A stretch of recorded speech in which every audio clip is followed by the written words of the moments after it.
So for the first time in at least 8 years that I've been coming to this event, I can say that we have a President of the United States who is completely and totally opposed to the regime in Tehran.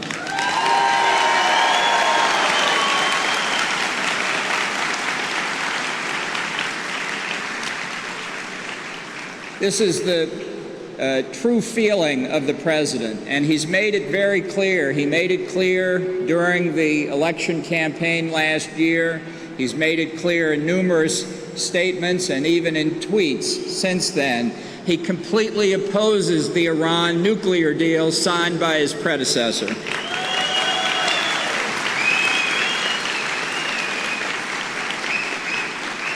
Now, there is underway, as there often is in a new American administration, a policy review to determine what U.S. policy will be on a whole range of issues, including how to deal with the regime in Tehran. But even as that review goes on, Congress is moving with what for Congress is great speed to enact new economic sanctions legislation against the regime in Iran.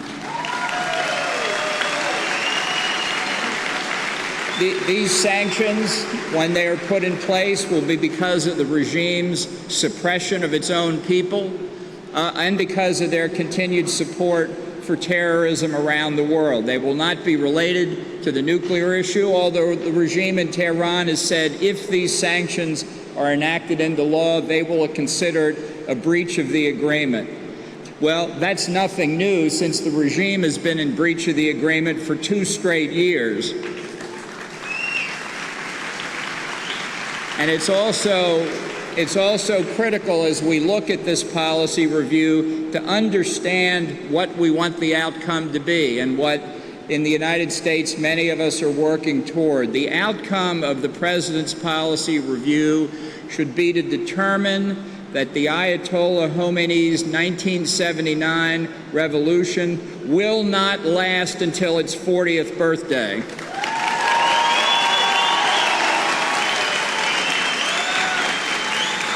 Now, the fact is that the Tehran regime is the central problem in the Middle East.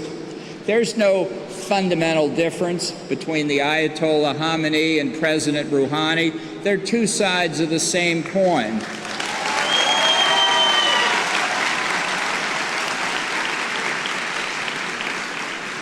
I remember when Rouhani was the regime's chief nuclear negotiator. You couldn't trust him then. You can't trust him today.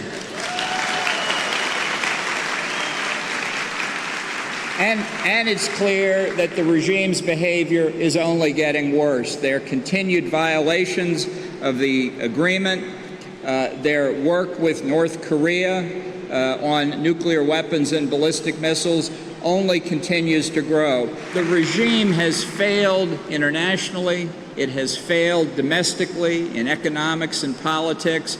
Indeed, its time of weakening is only accelerating. And that's why the changed circumstances in the United States, I think throughout Europe, and here today are so important. There is a viable opposition to the rule of the Ayatollahs, and that opposition is centered in this room today.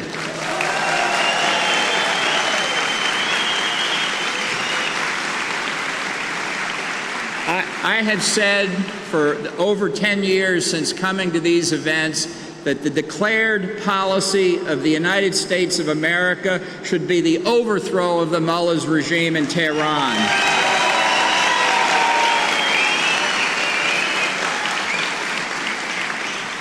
The behavior and the objectives of the regime are not going to change, and therefore the only solution is to change the regime itself. And that's why before 2019, we here will celebrate in Tehran. Thank you very much.